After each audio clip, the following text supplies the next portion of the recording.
All right, Pat, yet another one, another midpoint. We are halfway through season 3 already. Man, just like this show, time is flying ultimately. I'm not going to lie, I was very much looking forward to this episode. This is probably one of my favorite episodes of the entire show. It's widely hailed as being one of the best episodes of the show. Season 3, episode 5, our overall 25th episode, Kissed by Fire. Pat, any opening remarks before we get started? Yeah, I think the Talkin TV family is going to agree with me that there's a lot of kisses, not just by fire. Oh, yes. There's some kisses by fire and a few kisses of death, if you will, in this, in more ways than one. All of that and more on tonight's episode of Talkin' Thrones.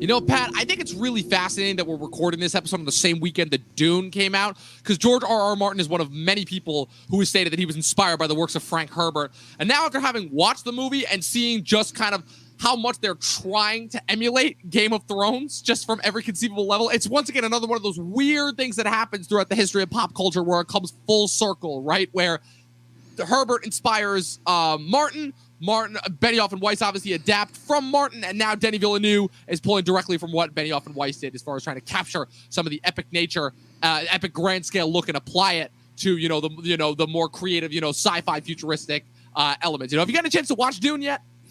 Hey, yeah, I did. It's one of those things where it's definitely more clear, the storyline, than the previous movie, directed by David Lynch. Obviously, yeah. But we all know the problems surrounding that David Lynch podcast. But again, this is not a Dune podcast. If you guys want to know our thoughts on Dune, you can check in tomorrow night, I should say, when Chris and I put up our episode where we reviewed Dune. I still think it was a fascinating and worthwhile watch, even though I did have problems with how it ended up shaping up. We're not here to talk about that. This is Talkin' Thrones, goddammit. We're here. I'm curious what your thoughts will be on the fact that it's a two-parter, but I guess I'll have to. Oh, you mean that it's only half a movie? Yeah, don't worry. Yeah, I'll have to tune in tomorrow. Yeah, absolutely. Yeah, will this be the first episode that you've tuned in for a while that you actually watch of our podcast? Dom, don't call me out on that. Oh yeah, exactly. I've checked out a couple of them. Definitely. Just remember the one. I think Spiral, the one that I was on. Oh yeah, definitely. Really, that one, and then probably the Snyder Cut before that one.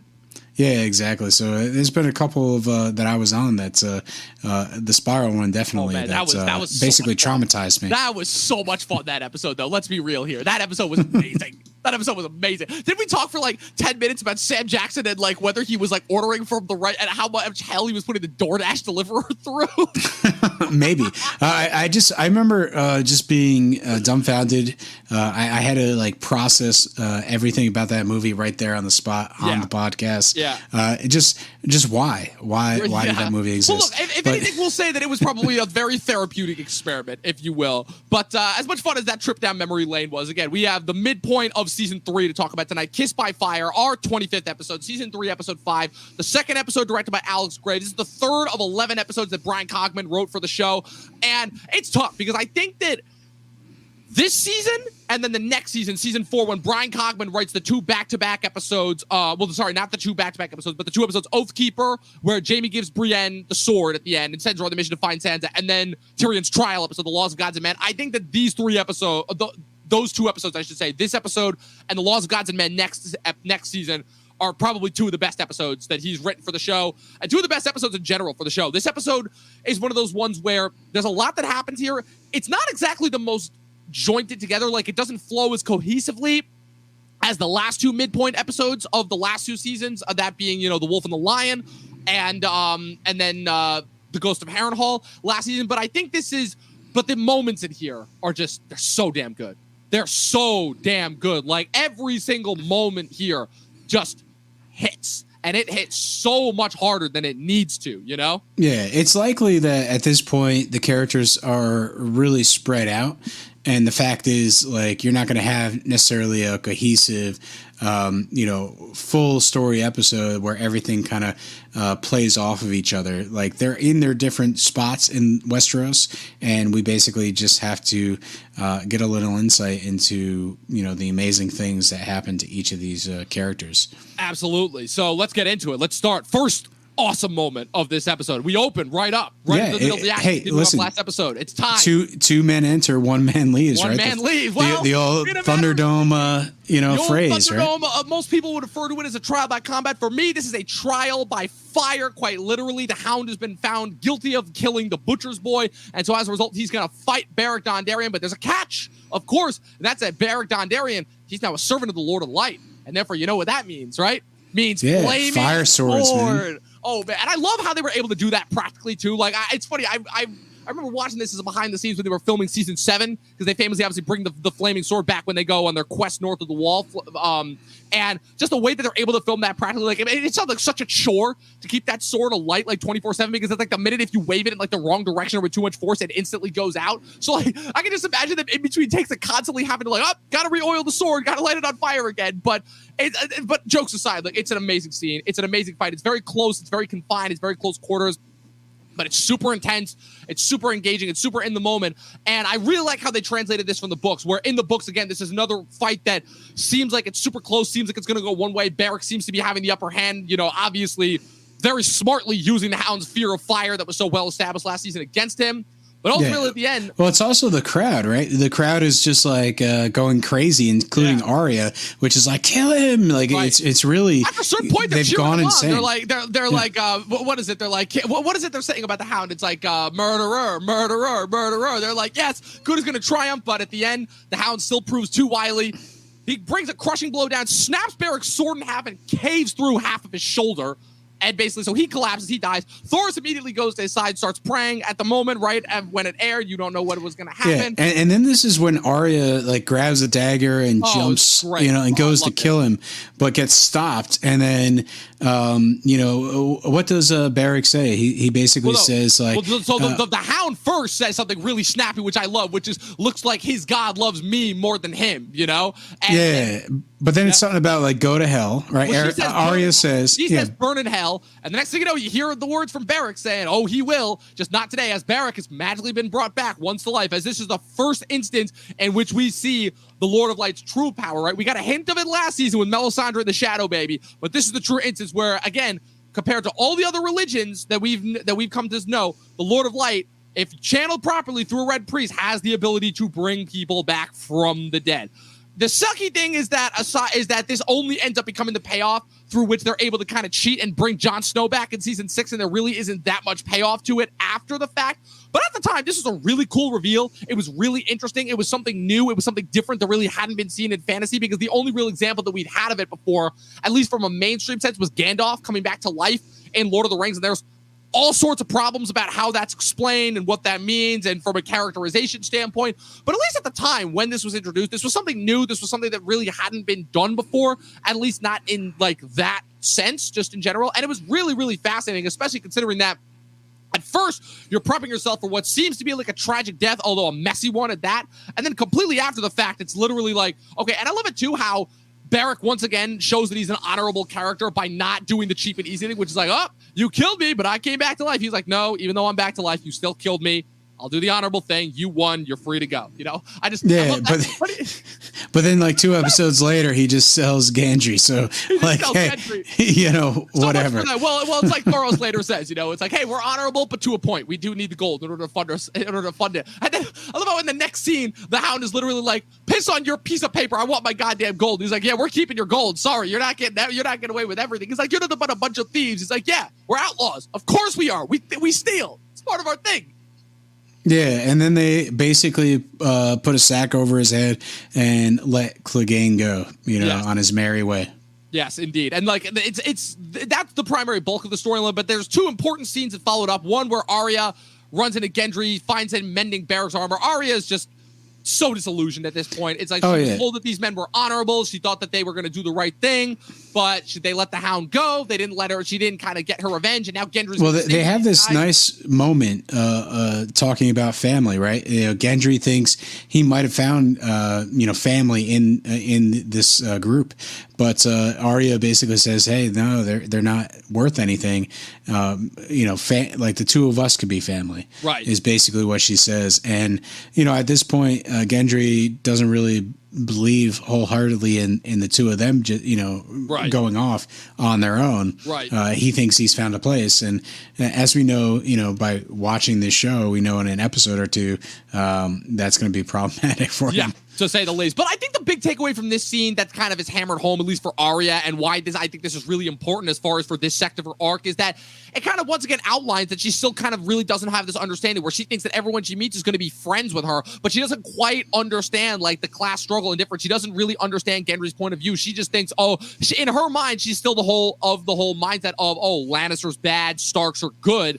And she doesn't really see it because Gendry sees it as something completely different, where it's like, my maester sold me. The Lannisters I had to worry about being dead every day. And what? I'm going to go serve your brother and just to get the same thing from a highborn? And he's like, at the very least, the Brotherhood, they're shady, but at the very least, they all kind of have come from like the same place as him. So they have, this feeling of relatability for him that really Arya can never quite understand. And he's like, at the very least, Beric was chosen to lead, unlike just inheriting it just because, he had a certain family name, So that's something that Arya really doesn't understand. And again, it sucks because even though her and Gendry have this really special bond that's formed over this past season of them kind of surviving on their own together, and ultimately they are still worlds apart as far as that goes. And Arya still is very inexperienced despite all that she's learned in her journey. The only other real, I think, interesting scene is what comes after this, which is when she has that sit down with Thoros and Beric. And again, it's the first of a couple moments in this episode that, for me personally, just really, really hit home as far as the emotions go. Because the other thing that I love about this episode is that Brian Cogman does something really interesting, where this is after a couple of episodes that have only pretty much exclusively been written by Benioff and Weiss. And the thing I love about most of the Brian Cogman episodes, not all, I have problems with some of his later episodes, but the thing that I love about a majority of the Brian Cogman episodes is that whatever character he chooses to focus on in that episode, he really kind of hammers home the point of what that character stands for. Like Jon in the first episode that he wrote for season 1, Cripples, Bastards, and Broken Things, with him, and then with the thing with Tyrion, with giving Bran the harness, the design for the harness. And then in season 2 with What Is Dead May Never Die, really focusing on how efficient Tyrion is as a hand at the beginning of Theon's downfall, just as a Greyjoy, once he begins the whole invasion of the, once he decides to ally with his father and everything. And now we have that here again, where this is the first of really every character that we get, where Arya, again, she has this moment with Gendry where she really discovers that they are worlds apart. And then she has this moment with Beric and Thoros. It starts out pretty humorous with exposition, where it's like, Beric is like, how many times have you brought me back now? And Beric's like 6, and they recount all the different times and ways that Beric has died over the course of the last couple seasons since he originally left King's Landing.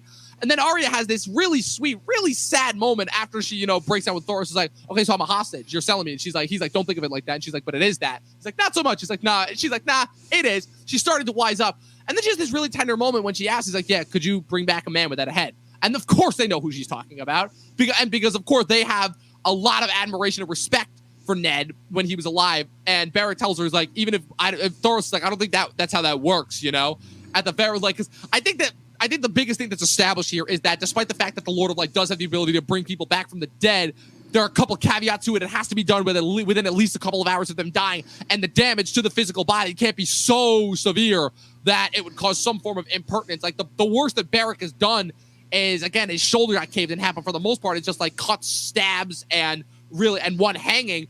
Ned fully got his head severed off, so that's not going to work just in general. And it leads to this really sweet moment where it's where they're like, Ned is resting now. He's in a better place. He doesn't have to deal with all this chaos. And, I wouldn't wish my life upon that. And Arya's kind of like, I would. Because, it's these brief little moments that once again reinforce, that Arya truly does feel her lineage with the North. And it's really one of the few things that's keeping her going. And that, she misses her dad. And it kind of sucks. Because, well, I think it's 2 seasons later after Ned gets executed and she's still traumatized, still hasn't really processed everything. And this is one of those moments where she throws it out there hey, could he possibly get brought back, and them letting her down softly and saying, hey, that's not how this works. I think this is the moment where she could start really processing things and moving on, and starting to look forward to how life is going to be. She's relatively in a stable spot compared to what she's been dealing with the last 2 seasons. So I think it's one of those things where, now what's life after King's Landing? Right. What's life after her father died? I think she's going to start, having a different outlook on things other than just trying to escape the Lannisters. Yeah, definitely. Absolutely. And so cutting to the next big character moment that Brian Cogman writes in this episode. I'm going to cut briefly to North of the Wall before we get back to the Riverlands, because this is really the only one sequence we get. We're talking about the steamy scene? The steamy scene. Oh, man. And it just gets steamier and steamier every time I watch it, because so we had Sam and kind of the breaking down of the Night's Watch in the last episode, and now we cut back to Jon with the wildlings. It starts off with, a really interesting scene where Jon is with the little band led by Tormund that's heading to climb over the wall, right? They're going to continue their plan to attack the wall from the south. Yeah, it's like, how many men do you have? And they're being Jon's like 1,000. He's being interrogated by Tormund and Orell, and like Jon's in such a tricky position here, where Jon is constantly trying to battle it out between like making sure that the wildlings continue to think that he's got some sense of loyalty, even though he knows that they don't fully trust him, and rightfully so, while also trying to maintain loyalty to the Night's Watch. And his vows are continuing to be tested, because it's obvious that Orell doesn't trust him, both for the fact that he wants Ygritte, but she's very clearly into Jon, and the fact that he doesn't trust Jon. Tormund has more of a respect for Jon, really, because of his reasoning why he gave Mance. Orell obviously wasn't in that tent, but like Orell is kind of testing him and poking him and prodding him and trying to provoke him and see where he is. And Jon almost falls for it, where he's like, where he drops the wood. He's like, oh, what's going to happen if I kill you? And what's going to happen to that eagle if that happens? Oh, yeah. Does it drop dead immediately, or does Tormund it has to kind of come and break it up? Ygritte sticks up for him, and afterwards, Jon's like, I don't need you to stick up for me. And Ygritte's like, oh, really? Who was it that stood up for you in front of Mance and in front of the Lord of Bones? Looks like you owe me something. She steals a sword. He chases her into the cave. And of course, it results in them. Well, we all know the scene. Well, yeah. Listen, it's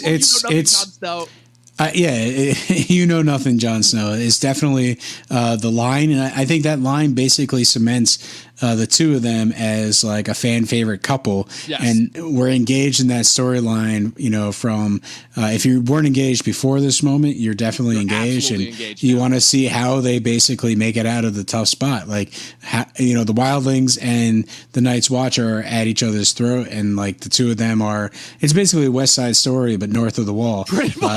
They're on opposite sides. West Side Story. Well, Romeo and Juliet, whatever love story you want to bring.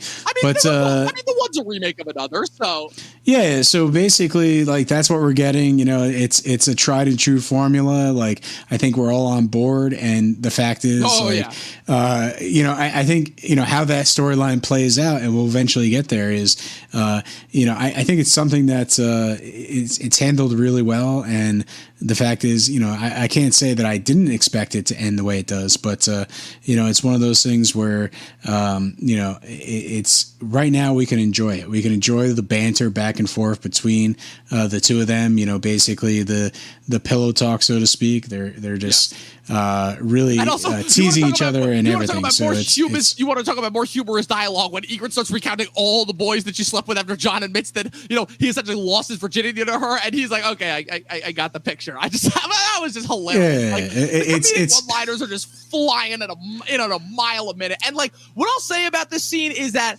I have slight problems with just how this scene is characterized, because once again it becomes obvious that this is another example where this is a kind of a fictionalized like dream girl that's written by a guy who very clearly did not have a lot of female interaction just in general in his younger life, because let's face it, that's the case with most authors. But what I like about what it does is that it really kind of irons home Jon's struggle here, which is that again he is trying so hard to maintain his vows to the Night's Watch, to remember Corrin's words, to keep going undercover with the wildlings. But like he's starting to learn more about them, he's starting to realize that they're really not what the Night's Watch has brought him up to. Not what the Night's Watch has made him think about them, and also like he's falling for this girl, and it's understandable why. We're also, as an audience being, shown that the Night's Watch, even though they're tough vows and, you're not supposed to, lie with women or marry or have children or whatever. It's like, yeah, those are the rules. But, ultimately Jon Snow basically just broke those rules this episode, as we'll see, with Sam later on. Like he basically breaks the vows, and it turns out that the vows are not very necessarily very flexible because like I said, it's the whole thing. And Maester Aemon says again, it's like if we beheaded every brother that went off to Molestown, with the wall would be run by headless men or something like that. Yeah, and then Sam also he's like, well, look at the words. They don't exactly outlaw they don't this. say anything. So basically, relations. They only say no wives or children. There were no wives or children involved here, so yeah, exactly. So it's very I'm just saying it's very interesting that we're sort of slowly being introduced to what it is to really be part of the Night's Watch, and I think that's part of John's story, where it's like it's kind of this scary thing. If you're a robber, criminal, whatever, ashamed, your family, whatever it happens to be, you get sent up to this like hard place, but ultimately it's really not, as cruel as you would expect it to be. More freeing in a way is the strange thing.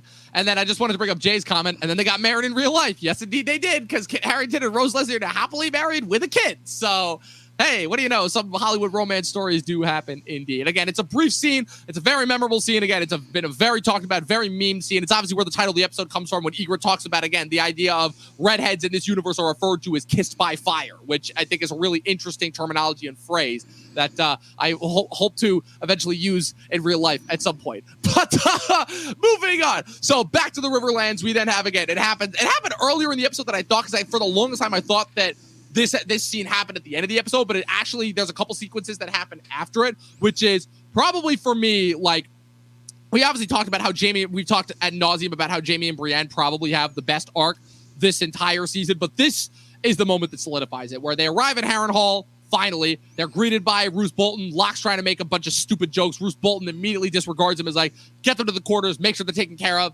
He sends, what's it called? He has this really interesting moment where he tries to bait Jaime and trick him at first, where he's like, where Jaime asks him at King's Landing. Roose is like, how do I put this? Stannis marched on the Blackwater, and he does the dramatic pause too. Like he totally is. Yeah, well, he's definitely making him think that Stannis basically won the Battle of Blackwater. I think also the other thing that Locke does is basically Bolton sees the hand around his, Jaime's neck, and he says, "Oh, you've lost a hand." And Locke is like, "No, he has it right here." And basically Bolton speaks down to Locke, and almost like he's frustrated and wish that this wasn't the case, like that Locke didn't take his hand. But it makes me think that that's just for show, right? Right. Bolton basically has to appear to Jaime and Brienne to a certain degree as someone that they can negotiate with. And so looking at Locke and saying, hey, don't say another word, talking down to him, almost like chastising him.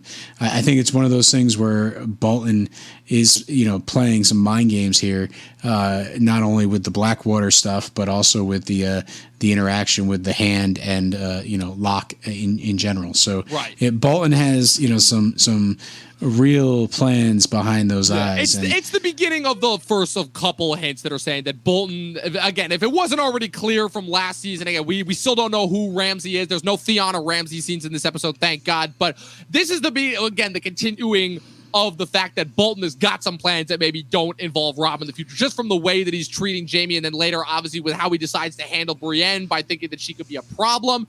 But this is the kind of the beginning of that. But again, it leads to, so Jaime's obviously sent to see Qyburn, famously, obviously, the Maester who's been stripped of his chain, and we obviously begin to hear some of the inklings of that there about that. And, Qyburn obviously wants to take the whole arm off in order to prevent any more infection. Jaime's like, if you take the rest of my arm off, I will kill you. He's like, he's like, all right, best I could do, I can cut off the infected flesh. He's like, all right, that'll do. And he's like, oh, yeah. What does he say? He says basically, I could also probably get rid of the corruption by soaking it in boiled wine or something like that. There's a lot of pain involved, and like you said, the milk of the poppy. It's a painful process, and it looks painful just from the way that like Nikolai Coster-Waldau carries it. Like he's like, I don't want milk of the poppy. He's like, it'll be very painful, and he's like, then he's like, it'll be painful. He's like, I'll scream that. He's like, very painful. He's like, I'll scream loudly, and it shows. But, and it's a really good sound transition out of that sequence and into the next part of the episode for sure. But like the way that it wraps up, though, like this is, for me, personally, I don't know if you feel the same. The moment where Jamie comes in with Brienne and they have that moment in the bathhouse, top 5 moments of the entire show for me. Like, this is just from a writing standpoint, a monologue standpoint. This is obviously an actor's dream.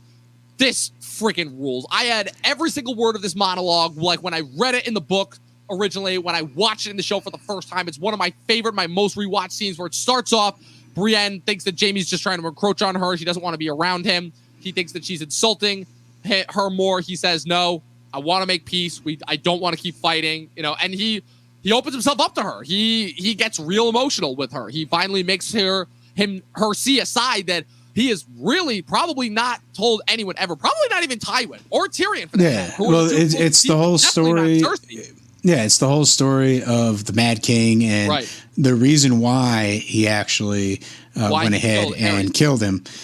And so it happened to be with the whole, wildfire and willing to kill his citizens, basically. Right. Despite Robert Baratheon. Yeah, and there's this great moment in the monologue where it's like, as I put the blade in his back, he was just he didn't really expect burn them all. Yeah, he didn't think he was going to die. He just kept saying burn them all, burn them all, burn them all. Yep. So it's one of those things where this particular scene with Jaime Lannister, it opens him up to redemption for everything that we've seen in the first 2.5 seasons. It's one of those things that makes him human. It puts us on his side now that he's at a low moment. He was someone that, did this honorable thing that they're revealing to us that this was almost honorable. But the whole entire world sees it as, he's the Kingslayer. Right. He betrayed his king. He did the cruelest thing possible. But the current Game of Thrones, what's happening now wouldn't be plausible. There would just be a ton of dead citizens if it wasn't for him. Right. So it's one of those things where it kind of makes him a lot, hugely complex, because we've seen the worst side of him, and now we're starting to get to actually see the other side. That's going to really lead us into the rest of the series. Like, Jaime becomes a little more humble from this point going forward. Absolutely. And like the way that he kind of brings in each new element of the story that he's telling, where he first starts it off by asking her if she knows what wildfire is. Then he starts by introducing like kind of, the beginning of what was going to happen on the day. He describes the action. I also think it's very interesting too, where he's like, he listened to the Pyre Master. Again, I begged him to surrender. Varys begged him to surrender. But for some reason, he only listened to Grand Maester Pycelle, who we know is only loyal to one person, and that is Tywin Lannister, who, of course, urged Aerys, open the gates to Tywin Lannister. He'll be on your side. He'll help you, knowing full. And Jaime, of course, knew the truth as far as that goes. Again, there's a reason why Tywin got to King's Landing first before Robert did. He wanted to cover his tracks. He wanted to make sure that he seemed like he was on the winning side, because famously, the whole thing is that for the longest time, very similar to Walder Frey, Tywin sat out a majority of the rebellion because he wanted to see how it was going to go, because he didn't want to choose. He had famously retired as Aerys' hand after the whole, and this is kept out of the show, but after the whole decision that Aerys made to make Jaime a Kingsguard member just to spite Tywin, and that famously caused Tywin to retire as his hand in order to rob Tywin of his Golden Boy, because he thought that Tywin had too much power.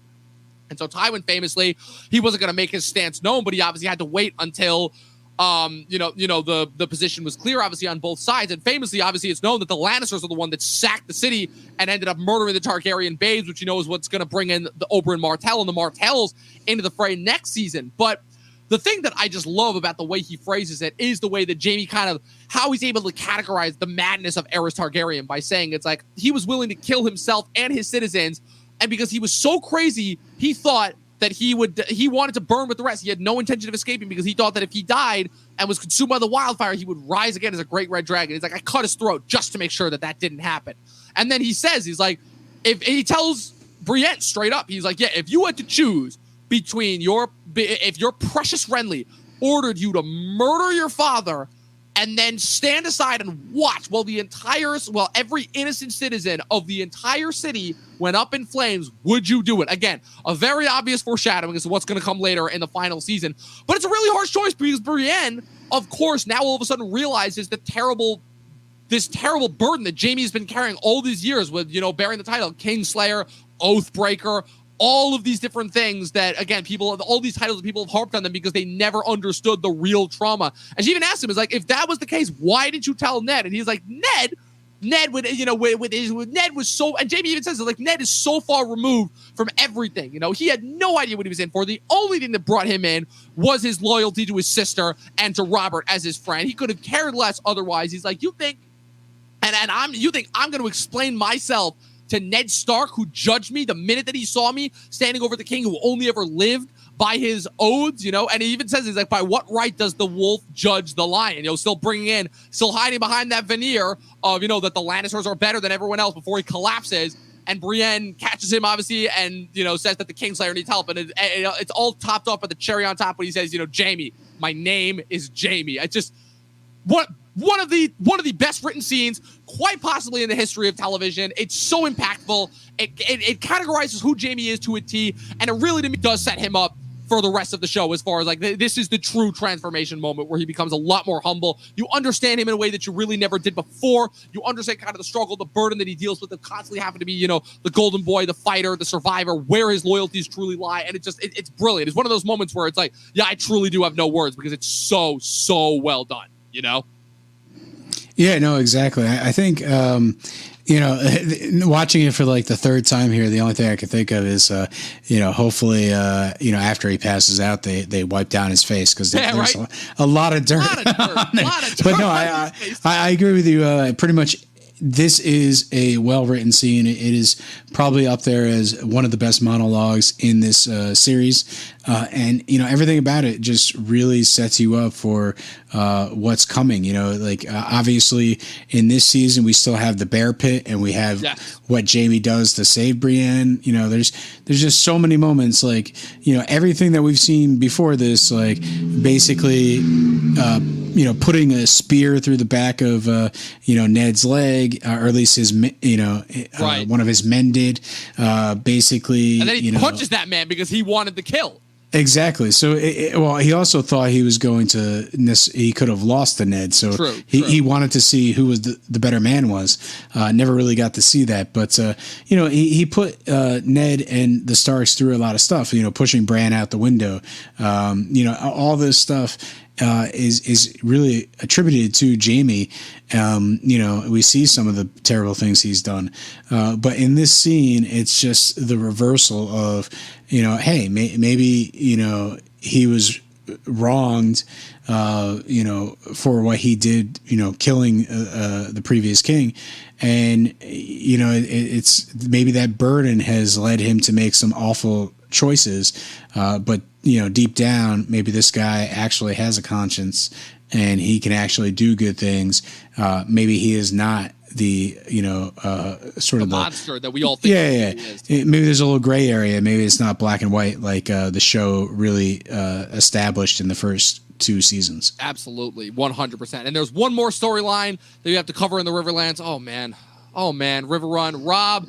I mean, we all know that this season has slowly been building to the fact that Robb was ultimately going to fail, but this is the moment where it's like, could not. Everything that happens here. That goes wrong, and everything happens. First, first of all, Karstark kills Tomlin again. The first time that Tomlin died on the show. Yeah, they break in and murder the 2 Lannister boys that they have as captive. They're what are they, like the cousins or something like that? Like Tywin Lannister's, what is it? His uncle's brother's great grandsons or something like that. Again, they're just out. Lannisters that are out of the way. And right, exactly. They're out of the way, and the problem is, again, the motive here is so bad. Where Rickard Karstark is so hell bent on revenge that he's willing to murder innocent boys just in order to avenge his sons. And Robb even says it. It's like, they were boys. It was like how many people? Like 5 people to kill some boys. 5 people to kill 2. Not even like boys that were in fighting shape. Like they weren't even properly trained. They were like 12, 13, something like that. Like they weren't even capable of defending themselves. They were innocent. No. In everything but their name alone. It's an absolute just complete mishandling, mishap. But again, even though he is completely in the wrong, Rickard Karstark again throws it right back in Robb's face. He's like, I wanted my revenge. He's like, these boys did not murder your sons. He's like, no, but he's like, look at them. And he's like, look at your mother. She murdered them just as much as I. He's like, my mother did nothing had nothing to do with this. This was your doing. And he's like, And he's like, in war, you you kill your enemies. You know, did your father not teach you that? And then, of course, he gets punched in the face by Brendan the Blackfish. And then, of course, he drops the infamous line where he's like, what's it called? He's gonna give me a scolding before he sets me free, our king in the north. Or should I say, I feel like the more proper title for Rob now, let's be honest now, the king who lost the north, ultimately. And it sucks because... Well, then Rob basically decides to execute him. And I think the Karstark's last words, you know, about haunting him, and I want to haunt you. I think that's one of those things where it's like, man, we really see that Rob did lose the North almost in this sequence because entirely he has to solidifying factor, because in this moment he ultimately chooses, once again, very similar to Ned, he chose honor. his own honor. He chose honor over making the right, smart, tactical choice. And again, it's another one of those things where, again, the reason why I don't necessarily enjoy the Red Wedding and the build to it is because unlike the build with Ned, where we were still being introduced to the world, and part of the interest and intrigue of that first season was seeing just how out of his depth Ned was as an honorable man in an unhonorable world, Rob is once again in a situation where everybody and their mother is telling him that he is making the wrong decision. They keep telling him, they're like, keep him alive, keep him as a hostage. You need the Karstark man. Forget just like the deep loyalties that the Starks and the Karstarks have going back. Again, their names are practically so similar, but it's the fact that, again, he needs the troops. He needs the troops, and if he loses the Karstarks, that's half his army right there. But Rob, he goes ahead, he does it, and you can tell, too, he's angry. He's angry that he did it in the moment because of how hard his fist is clenched, because he's like, damn. And afterwards, with the scene with Talza, where he's like, damn, it sucks, where even though I know I had to do this in the moment, or at least I thought I had to, it cost me, because... I think you know, in terms of the transparency to the Red Wedding, it definitely, they knew where they were going. They were kind of you know, leading the breadcrumbs for the audience that, you know, to really not make it too much of a surprise. Like, I think it's one of those things where it is still shocking, but it's pretty much telegraphed. Like, you understand that something bad's going to happen to Rob by the end of the season. I think that's pretty clear. Like, maybe you thought they were going to lose the war or have to retreat or something like that, but, you know, at some point you're basically being set up for something bad to happen to Rob. It's pretty clear. It's pretty transparent. And, you know, I think it's one of those things where you could just see so many places where Rob could have acted differently and it leading to more success. Like, I think the early victories, you know, were definitely, you know, great, like going down, getting Jamie, etc. But I think at some point they should have just took Jamie, their prisoner, and gone back up north and just held him in the dungeons of Winterfell and tried to basically rule their territories. I understand that the whole idea of Arya's out there, Sansa's out there, like, you know, that's true. Like, your loved ones are out there, and you definitely don't want to leave them for dead, so to speak. But ultimately, in the middle of a war, like, you're not going to necessarily locate them, or you know, in this case, they think they're in King's Landing. So taking Jamie back north of the wall, or north of the Riverlands, and basically trying to do a prisoner exchange at some point would have probably been a smart bet. You know, but who knows? You know, it's hindsight, right? Well, you know? look, and the whole thing too is that Rob even admits it. He's like, he knows. He's like, yeah, now that the Karstarks are gone, he's like, I have no chance. Again, like, they're in King's Landing. I have no chance. Like, yeah, my options at that point, he's like, literally are attack King's Landing, which he knows is pitiful low, or march back north, and he knows that his chances back north are still tough because, again, he doesn't know where Bran and Rickon are, and even if they do retake Winterfell, there are still Ironborn all over the north. And also, he knows, he even says, it's like, yeah, our original quest, he's still hell-bent on this quest, he still doesn't have a clue that the quest to avenge Ned is over, but he's still kind of on there. Like, and Taliesin tells him, like, you need something to motivate them, and he's like, all right, screw it, I'm going to go for Casterly Rock. Again, in my mind, still a terrible decision, because as we learn later on, even Tywin knows there's no stake in Casterly Rock. They have no gold left. They have no mines left. So, I think that's the best part about the show is everyone wants to go for Casterly Rock, but even the Lannisters don't care about Casterly Rock. When it finally gets taken in towards the end of the show, it's like it meant nothing. Absolutely.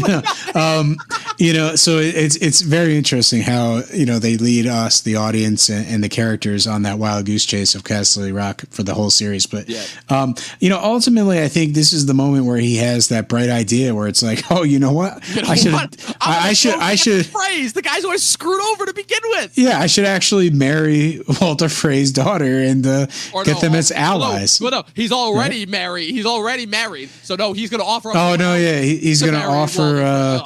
The Blackfish's son. Yeah, no, he's gonna. Well, Catelyn's brother, but yeah. Oh man, just bad decision after bad decision after bad decision, and this episode is just hammering home. But no, the Karstark scene is really awesome. I love that scene. I think it's great. I think it's really. It's basically like Karstark is someone who's lived a long life. He has experience on the battlefield. He has some sort of wisdom in the world, and he's basically looking at Robb and he's telling him hard truths, even though it's Robb's going to act the way he does and execute him. Karstark is basically telling him that he's lost his kingdom, and he betrayed the North by acting the way he did, and it's one of those things where those dominoes are going to start to fall into place, and we're going to see exactly what happens when the Starks seemingly lose power of their better men and the North in general. Yes, indeed. Absolutely. And this is, of course, the beginning of it. So we got 3 more storylines to cover, 2 brief ones, but the big one, obviously, again, King's Landing, the thing that we still have. Again, this is, again, with all kind of the slow plotting that's been happening in King's Landing, this is, again, where we start to see things really come to fruition. First, obviously, Cersei approaches Littlefinger, who's still packing. He's taking his sweet time getting ready to go to the Eyrie, and she kind of...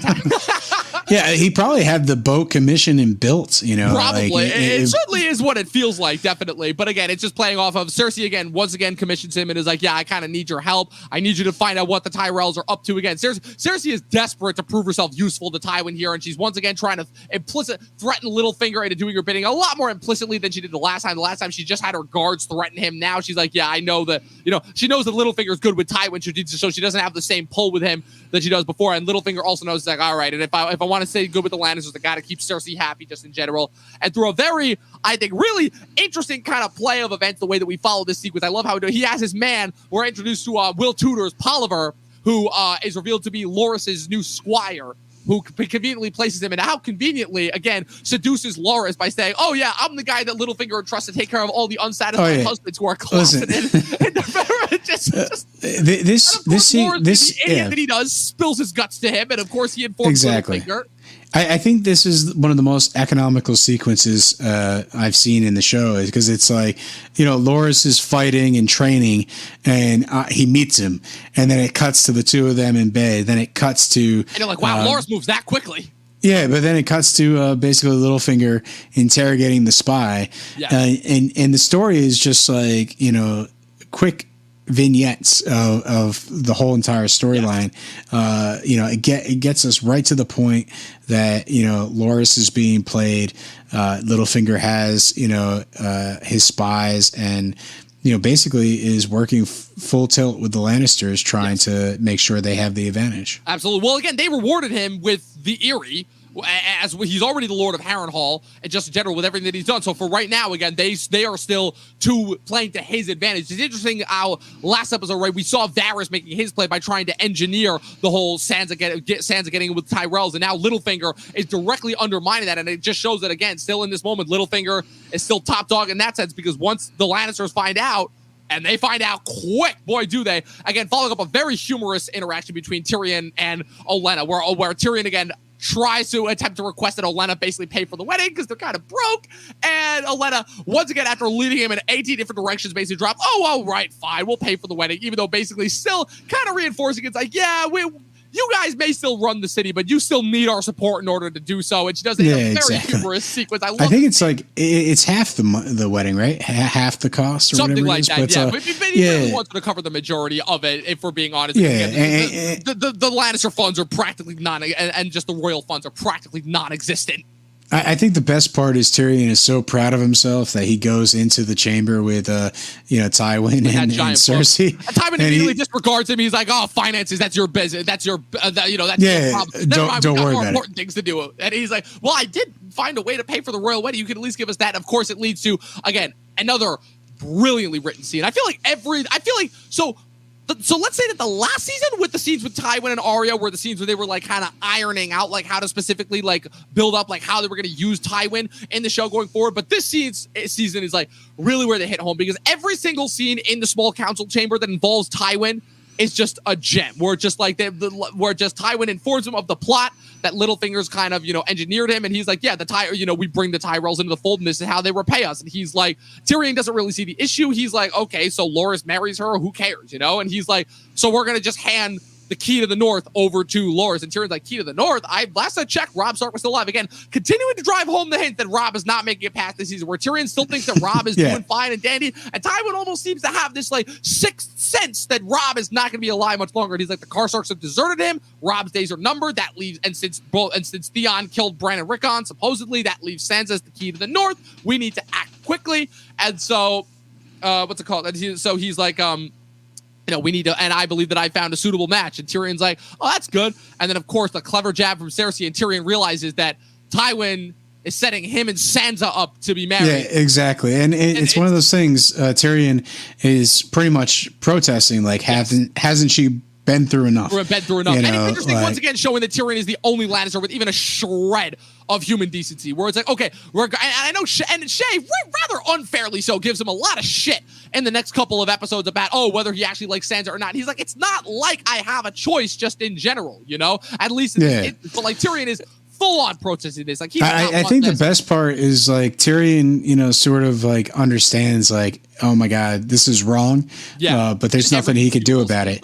And then immediately Tywin looks at Cersei and basically says, hey, you're going to be marrying Loras. Before we get there, for the most part. Because that scene is hilarious and amazing in and of itself, because Cersei thinks that she's gotten one over on Tyrion, but then Tywin just flips it right around on her. And exactly. It's really kind of fucked up. That's how he phrases that, where he's like, yeah, you need to marry again and breed. And she's like, I'm not this some homegrown mare, and he's like, you're my daughter ultimately. And I love the scene too where Tywin is like, you wanted a reward for your services. This is Sansa is and Winterfell are a far better reward than you could ever hope for. And he's like, you need to be, and it's like, besides this long past time that you were wed. Tyrion kind of reminds him, it's like, yeah, I was wed. Don't you remember? And Tywin's like, only too well. Again, and Tyrion, like I said, does not have a lot of moments to shine this season like he did the last season, but this is one of them where that line, where he just delivers all his vehement hatred that he has towards his father, like in that one scene. And it's just brilliantly delivered. And then once again, he flips it around on Cersei and tells him, yeah, you're going to marry Loras. Tyrion will secure the North.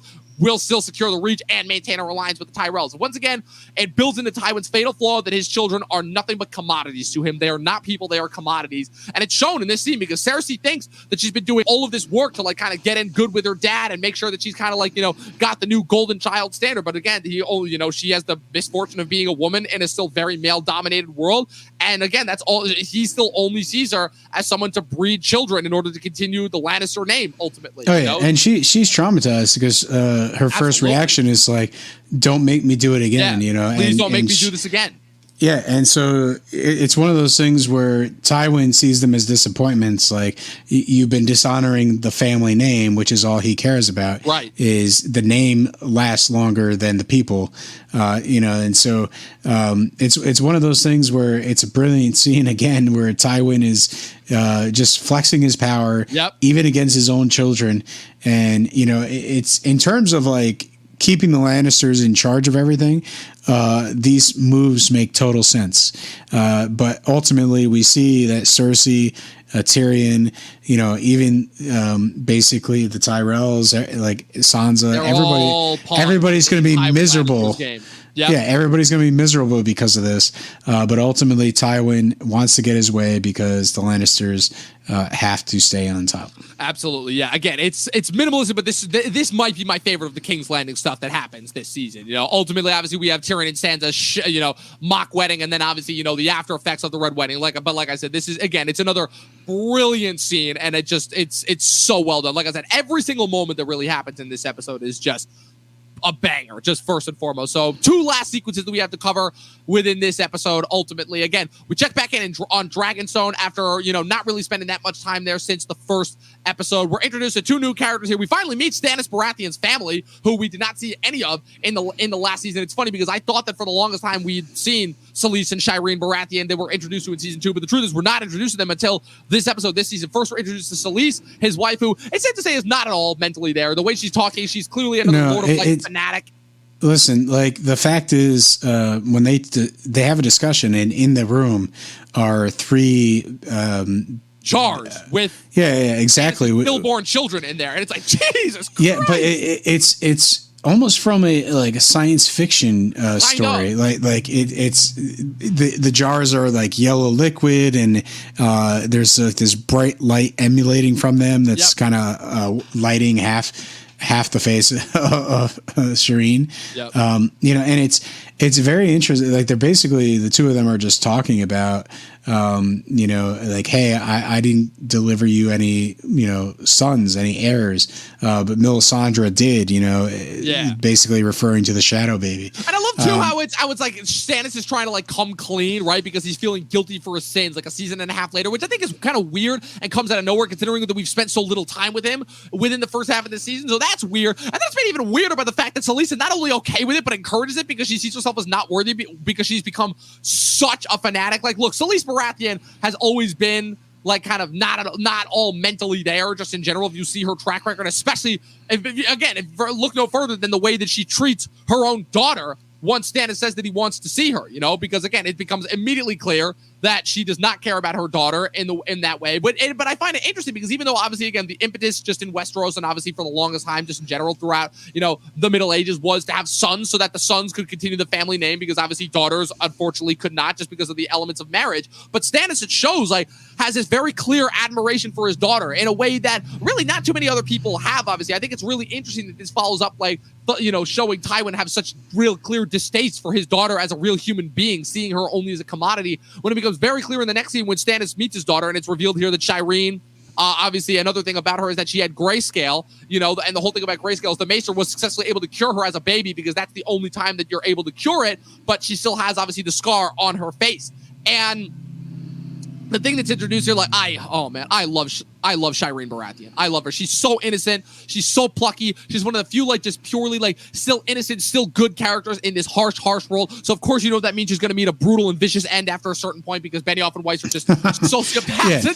Yeah. That's not for another couple seasons. But what this sequence is about is basically her asking Stannis, like, hey, what happened to Davos? Where is he? Where's Davos? He promised he would bring me a gift. Yeah. And all this stuff. And it's like, Stannis can't even really look at her in the eye and give her like a straight answer. Right. He basically just mumbles like, he's been in prison. He's a traitor, and that's it. You'll never see him again. And like, that's the thing that I love that's established here too is, first of all, that Shireen doesn't buy that for a second. She doesn't buy that for a second. She shows that even though, again, she's very young, she's very innocent, and because of that, she's one of the few characters that's been introduced into this world that still has a positive outlook on the world. And because of that, it allows her to go down and see Davos and get his own side. And even though and Davos, and the thing that I love too is that Davos is still trying to maintain the facade, because he still loves and supports Stannis so much to the point that he's even still willing to like try and do this facade for his daughter. But Shireen straight up tells him, like, I don't care, you're my friend and I'm going to help you. And I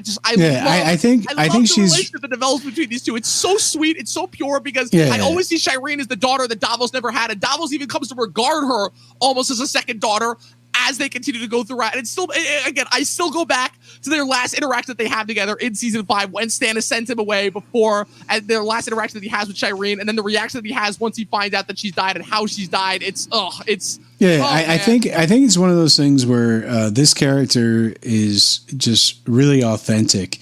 Yes. The fact is, because of the dragon scale, because of where Dragonstone is, because of Stannis himself is kind of a recluse. The fact is, she is isolated, but she's a princess and she's well educated. She's well read to a certain degree, and the fact is, her innocence and her education really make this character, because, like, yes, she doesn't know 100% about the world. She's not going to basically be giving people advice as if she was like a 70-year-old scholar. But what can she do? She can basically investigate what happen to Davos, go into the dungeon when the guard is sleeping. She knows the movements of the guards in the castle, and essentially recognizes that Davos doesn't know how to read, and it's like, well, you know what? I know how to read, like, so I'm gonna teach you. And so it's one of those things where, being also a really crucially important sequence, because even though Davos literally spends a majority of his arc throughout the rest of the show, learning how to read from Shireen and teaching himself how to read, it ultimately proves vital when he frees Gendry and Stannis is about to execute him again, but he's able to read the letter from Maester Aemon that tells them about the Night's Watch that eventually, dictates Stannis' choice to take the fight north, So, again, very important seeds that are still being laid here. Yeah, and I think, basically this relationship between the two of them, it really, helps elevate Davos. I think Davos is by far one of the best characters of the entire series. And absolutely, it comes through, right here, right now, this interaction, with Stannis' daughter, basically the two of them having this bond. Obviously he's stuck in prison for a little bit, but, so it gives screen time to Davos before, he gets released and back in Stannis' good grace. But like you said, it does plant the seed for his newfound ability to read, to really play a part in, later storylines. Yeah, absolutely. And it's one of those things where, again, just like the fact that that there could be a character that's still this innocent in the show but still has such good intentions. I don't know. It just creates a kind of like that warm, fuzzy feeling that Game of Thrones doesn't give you too often, but it makes it so satisfying, and it just makes it that much more tragic and heartbreaking, just ultimately where it goes. But again, it's ultimately crucially important, just as the trajectory of the show. We got one more storyline to cover. It's brief. We briefly check in with Daenerys across the Narrow Sea in the immediate aftermath of the Astapor victory, where her and the Unsullied are marching to the next slaver city. You got a really interesting back and forth that's happening between Jorah and Barristan, where they're telling war stories. Jorah's talking about the breach of Pike and how he fought there. Now that was a very important moment for him, because that's where he was knighted. Ultimately talks about Thoros being the first one through the gate with the flaming sword. And then obviously he talks with Barristan. He's kind of probing Barristan to see how much he knew from when he served with Robert Baratheon back in season 1 when Jorah was secretly spying on them. He wants to see how much Barristan knows, trying to cover his tracks. Barristan, it's really interesting because, again, this is another vital change for the books, because in the books, when Barristan joins Daenerys, he's undercover and keeping his identity a secret, because in the books, Barristan did serve on Robert's small council, so he did know that Jorah was a traitor. And when his identity is revealed in the books, once he learns who Daenerys is, he tells her, obviously, and exposes Jorah's treachery. But in the show, Barristan never served in the small council. Barristan never had any knowledge of what's going on. He even says that he had a distaste for politics. He has no knowledge of Jorah's treachery, and Jorah's just trying to make sure and cover his tracks there. But Barristan's also saying, Barristan's also kind of trying to flex a little bit as far as like trying to show his authority. And Jorah's telling him, is like, look, you're just another exile just like the rest of us, and I only take my orders from Daenerys. You've been with her a lot less than I have. It's really sucks kind of that we had so little sequences to me between Jorah and Barristan, because we only have one more season with the two of them serving her before Jorah is revealed as a traitor and ousted, and then Barristan dies shortly into season 5, because it's really interesting kind of to see like the different sensibilities that they bring, where Jorah is an exile, right? He was from the north, but he kind of sees Daenerys almost as a kindred daughter and like an emotional connection in a way that he hasn't really had in a long time, versus Barristan served with her family, right? So he kind of has a knowledge and understanding of the Targaryens that not even Jorah has. So it's really interesting to see their back and forth. And then obviously we have the sequence where we're introduced to Grey Worm for the first time, and Grey Worm, and she announces, brings up the officers and says, okay, you're free men, you need a commander to command you, and they bring up Grey Worm, and she's like, Daenerys is kind of disgusted by these demeaning names that they've gotten that are essentially their slave names, but Grey Worm takes the option to keep his name, because he's like, yeah, I'm gifted with this name. My real name was cursed because that was the name that from when I was taken as a slave, but Grey Worm is the name I had when Daenerys set me free, and I think that's it's a really important moment. It's so well written. It's the emphasis, the point is driven right home as far as what it's trying to accomplish. And again, just, oh man, just there's not a single bad moment in this entire episode for me. Like, you don't get any wasted storylines. You don't get more excess torture of Theon. You don't get more just Bran wandering around in Dreamland. You don't. Hey, don't worry about it. Theon's coming. Theon's coming. Exactly. Oh, we know. But again, just it's another example of just that this is probably one of the best well-written episodes of the season, even if not at all of the storylines necessarily cohesively flow. The character moments are so great. The awesome moments are so great. Even the moments that feel like they're obvious and being driven home, they're done in a way that feel like they're impactful. Like the Karstark, the loss of the Karstarks really does truly feel like a loss for Robb. Like kind of the Jamie being at his lowest and at his most rock bottom, Jon really finding himself at this real crossroads, Arya finding herself at this real crossroads, you know, the King's Landing storyline coming to fruition with the plot, and Tyrion really once again thinking that he can go no lower and then consistently being proven wrong. Just like all the character moments are so well written, they're so well thought out. There's just an understanding that happens with all these characters and where they're at this point in the journey that I feel like is not really, I think, done as well in any other point in the show, at least not past season 4. But I don't know. What do you think as far as that goes? Listen, I think this episode is sort of like, since it's right in the middle of the season, it is kind of a gem, and we're about to hit the area where it's the quiet before the storm, right? It's going to start building up to the end of the season here. So I think it's one of those things where, like, comparatively to, I don't know. I really enjoy getting these intense character moments and being able to sort of, pause the main storylines. Like, yeah, we can kind of see the pieces be put into play, right? But we're really just going deep into the characterization. And I don't quite remember, how many other episodes really are as character driven, right? As this one is. They kind of creep up on you and hit you. Yeah.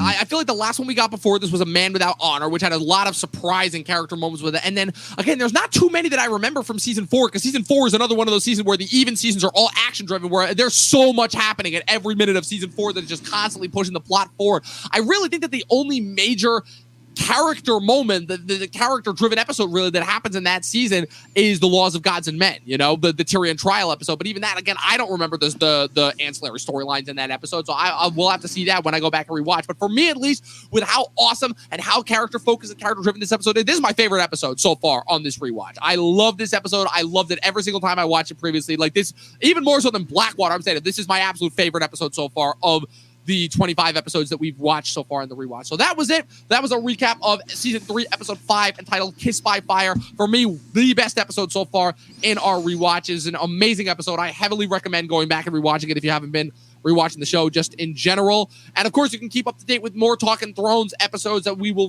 continue to release every single Sunday for the foreseeable future. Pat, where can the good people find you on the interwebs? Hey, listen, right now, I'm here at Talkin' TV, just talking Thrones with you, Dom. I also have an Instagram that I threaten to post on at Patrick W. Huber. Maybe one day. Hey, I gotta get up on it. But I typically enjoy looking at everybody else's beautiful photos. But maybe one day those iPhone 13 cameras, man, they are next level. Oh God, no, I don't have any iPhone 13. Yeah, me neither, but me neither. Hey, if people want to spend that money, then have at it. If it makes you happy, then go for it. Yeah, absolutely. And of course, you can follow me Facebook and Instagram at Movie Nerd Reviews, but more importantly, follow us on the podcast, Instagram and Facebook at Talkin' TV Podcast. Be sure to also click the subscribe button, click the like button, leave a comment below, click the bell next to the subscribe button. That way you guys get notified every time we put up new content. As far as content goes this week, new episode where we cover Dune, Denis Villeneuve's 2021 adaptation of Frank Herbert's novel, on tomorrow. And then this coming Thursday, the next episode of Succession, the recap of season 3 that Dustin and I are doing going forward on the channel. Also, be sure to, if you haven't already, to check out our Shocktober Halloween first-time watch series, which we just concluded last week with the ranking series. That was a lot of fun. And if you guys want to get the did you guys review Halloween Kills? We did, and it was Chris's number 12, and it was my number 11. So that should tell you all that we know about all that we. How long did you talk about the staring out the window parts? I talked about that in the review, not as much in the ranking, because again, it was one of those moments where I'm like, why is this here? Why we're past scenes like this? Why are scenes like this still making it into these goddamn movies? But I don't know. Like, I don't know. I guess I'm going to have to jump on YouTube and check out your thoughts. Yeah. Look, all I know is the less said about that movie, the better. It's already made my top 10 worst of the year just in general. Again, you guys can check all of that out and more by continuing to browse this channel, continuing to support us. That way guys can get you, the people, the content that it is that you deserve. As always, remember, 12 seasons in a short film. Watch more fucking movies. We'll see you guys next week.